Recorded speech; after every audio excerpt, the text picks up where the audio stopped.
Ó, gente, hoje os papais dos pets animais... Pet animal, lógico, né? Já podem contar com o que há de melhor em tecnologia para prevenir doenças e interromper processos que podem levar ao óbito do animal. Essas doenças do coração, por exemplo, que acometem principalmente animais idosos, contam com sofisticados sistemas capazes de detectar e diagnosticar anomalias em curto espaço de tempo.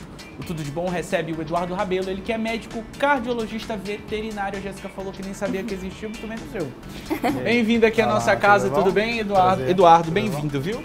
Bom dia. Se eu não me engano, você é o único especialista nessa área aqui em São Luís ou existem mais médicos, veterinários, cardiologistas? Não, tem a minha esposa, né, que eu acabei importando do Rio, né, que trabalha com a parte de pneumologia e cardiologia, e outros profissionais que atuam também em outras áreas, né? Ah, entendi. É diferente da medicina tradicional, né? Precisa fazer uma especialização?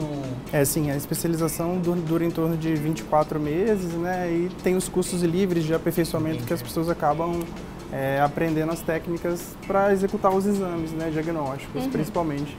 A gente vê, né, a gente consegue perceber até pela sua especialização o quanto que há evolução, né, nesse cenário médico para o lado veterinário. E além disso, além de exames, né, do coração que a gente pode fazer nos nossos pets, existem outros exames que muitos não sabem que podem ser feitos? Sim, lógico. Então, hoje em dia a gente consegue fazer exames preventivos, né, a parte de exames de sangue, né, que acabam entrando como check-up, né? Então isso aí, ultrassonografias abdominais, radiografias torácicas, abdominais, o próprio que funciona como triagem, o eletrocardiograma, o ecocardiograma, como o Iago falou, das doenças que realmente evoluem com o tempo, né? Realmente, os cães, eles são muito mais predispostos a partir de 7 anos, principalmente os animais toy, né? Shih Tzu, Lhasa, York, Spitz, até os vira-latinhas, né? A desenvolver doenças no coração. Bom, é isso que eu ia começar perguntando, né? Existem várias raças de cães em alguns países. Algumas são específicas em alguns países, outros não, enfim. Mas existem muitas, né? Existem alguma raça que tem uma tendência maior a desenvolver problemas com o coração? E se sim, qual é? Tem. Assim, a maioria das raças que se distanciou do seu ancestral comum, que é o lobo. Então, se a gente pegar um chihuahua e comparar ele com um lobo... É bem diferente. Totalmente diferente, né? Então, muito. assim... a partir do momento que houve esses cruzamentos, então raças de pequeno porte, Shih Tzu, Lhasa, York, Spitz, então são raças que, por esse cruzamento, por fixar... Então, o Shih Tzu é bem elétrico, né? Parece assim que... então, são bem bobões, animadões, isso aí... Tem uma raça também que é o Pinscher, né, produção? Pinscher. O Pinscher, né? Diz que ele é bem zangadinho, né? Ele é pequenininho, 50% mas... ódio, 50% tremedeira. Coração.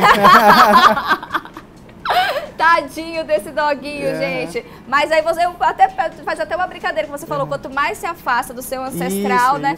Mas menos essa raça. Essa raça ficou com uma... É bravo quanto o lobo, tadinho.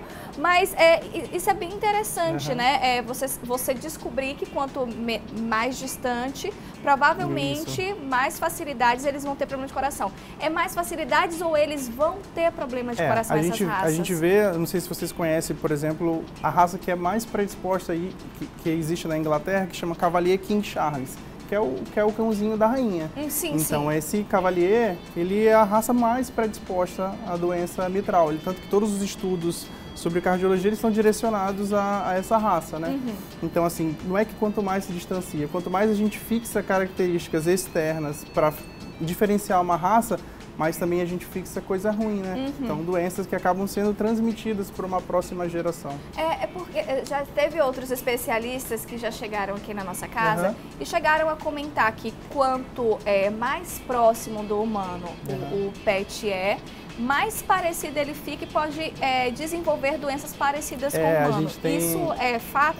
Assim, não acredito que seja fato científico, mas acredito que seja uma coisa que a gente observa no dia a dia. A gente tem pacientes que têm doenças iguais, doenças respiratórias ou doenças até provavelmente cardíacas, hipertensão, que a gente vê hoje, infelizmente, tanto nos seres humanos quanto nos pets, um deslanchamento da questão da obesidade. Então a gente vê pacientes hipertensos com 22, 23 de pressão, Então isso aí é super deletério para eles, né? Nossa, e é engraçado que ele falando assim, ele tá falando de bichinhos, né, Sim. gente? De animais. Então, é bem assim, essa linguagem é muito parecida com o humano mesmo. Sim. Na verdade, o que a gente tenta trazer para o mundo da veterinária é uma medicina baseada em evidências, né? Então, tudo é estruturado em questão de artigos científicos, estudos. Então, assim, a parte morfológica do coração, quando você vê no eco, quando você vê no eletro, no raio-x, tudo isso para buscar um pouco mais de qualidade de vida, né? Então, a gente sabe que essas doenças, elas acabam, assim, às vezes não tendo cura, né? Infelizmente. Então, elas têm controle. E o controle vai ser periodicamente, periodicidade de avaliar, né, a parte do coração, a parte do rinzinho, do fígado. Isso aí tem outros exames que acabam se encaixando, né? Então hoje, se o animal desenvolve um problema renal por conta de uma doença cardíaca, a gente encaminha para o nefro. Sim. Então se o paciente tem uma doença respiratória, por exemplo, a gente encaminha para a avaliação pneumológica. Aí na pneumológica a gente faz broncoscopia, traqueoscopia, rinoscopia. Então, a maioria do leque de exames que a gente tem na medicina, a gente também já dispõe na veterinária, né? Entendi. Alguns vídeos na internet que são engraçados, né? Porque os animais acabam se assustando, né? Isso vira engraçado na internet, viralizam, né? Mas esses sustos, né? Por exemplo, tem cachorro que não suporta fogos de artifício, né? Esses impactos, né, esses sustos que os animais levam, não só pelos sons ou, enfim, por uma presença de alguém, eles podem acometer aí algum problema no coração? Assim, a princípio não. Em alguns pacientes que têm uma doença de base, por exemplo, não sei se vocês chegaram a ver um vídeo clássico de uma pessoa que chega de uma viagem longa e ela tem um Schnauzer e ela fica tão excitada que a Schnauzer desmaia. Aí esse vídeo bombou, viralizou como o desmaio de emoção.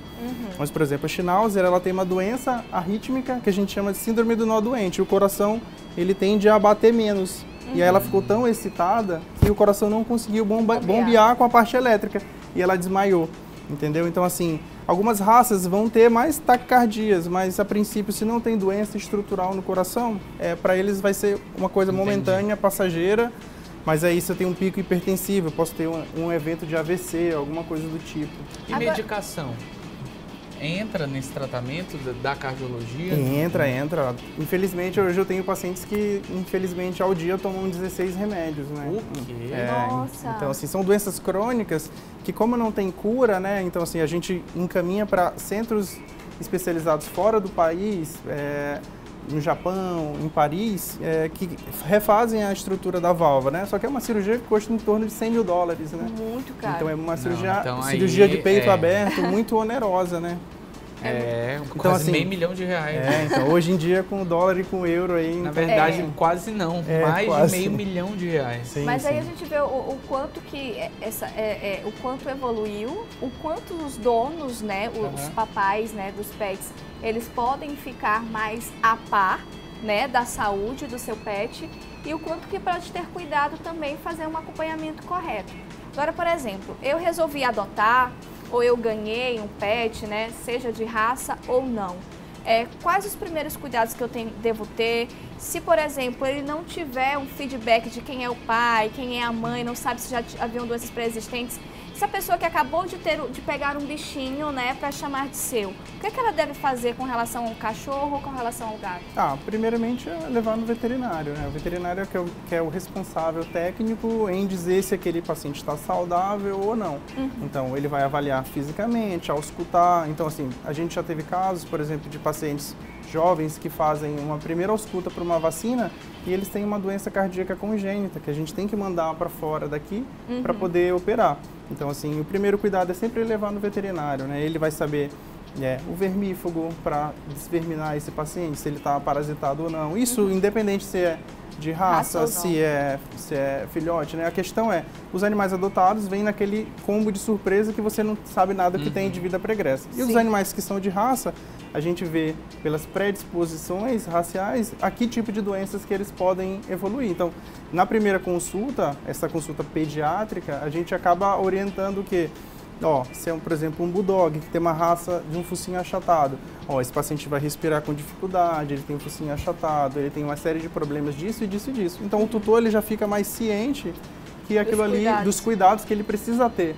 Então, assim, uma primeira conversa esclarecida acaba abrindo um leque, né, para melhorar a qualidade de vida deles. Eu acho que é importante as pessoas entenderem, né, principalmente você que está pensando em adotar algum bichinho, tem um bichinho de estimação dentro de casa, que veterinário, ele não é um desperdício de dinheiro, não. Na verdade, é um investimento, é um acompanhamento para você ter aquele bichinho mais tempo saudável com você, poder ter os cuidados certos, porque muita gente ainda tem essa ideia de que veterinário é só caso de emergência, é só quando o pet já está quase, né, já está nas últimas, mas não é isso que a gente tem que fazer com que as pessoas entendam, né? Na verdade, assim, todo investimento em conhecimento técnico é sempre para evitar um desperdício futuro. Então, por exemplo, você vai fazer uma casa, você vai chamar um arquiteto, um engenheiro, você vai fazer um planejamento, você vai chamar alguém que faça projetos, né? E o veterinário da mesma forma. Então, se alguém te consegue orientar de forma adequada, a partir do momento que você consegue, por exemplo, pegou uma raça que é predisposta a tal coisa, você consegue se programar. A gente sabe que hoje a questão é onerosa na veterinária, não existe planos de saúde e esses planos de saúde eles acabam não cobrindo tantos custos, né? Então, se você tiver um planejamento financeiro, entender que o animal não é um presente, quando o pessoal entrega um cachorrinho como presente, é uma responsabilidade, né? Então, a gente tem que entender sobre posse responsável e que aquele animal, invariavelmente, ele vai viver 15 anos. Então, se você realmente está disposto a ter 15 anos, se você tem uma disposição de cuidar, de dar qualidade de vida para eles, é fundamental mesmo. Ô Eduardo, obrigado pela sua disponibilidade. Acho que foi um bate-papo bem legal, né? A gente conhecer um pouquinho sobre esse universo, né, dos veterinários, né? Como que eles auxiliam, né? Os exames que podem ser feitos, né, nos pets que muita gente nem sabia que poderia fazer e hoje você descobriu tudo de bom que pode. Isso é muito importante. Obrigado. Imagina, obrigado. Qual que é o seu Instagram?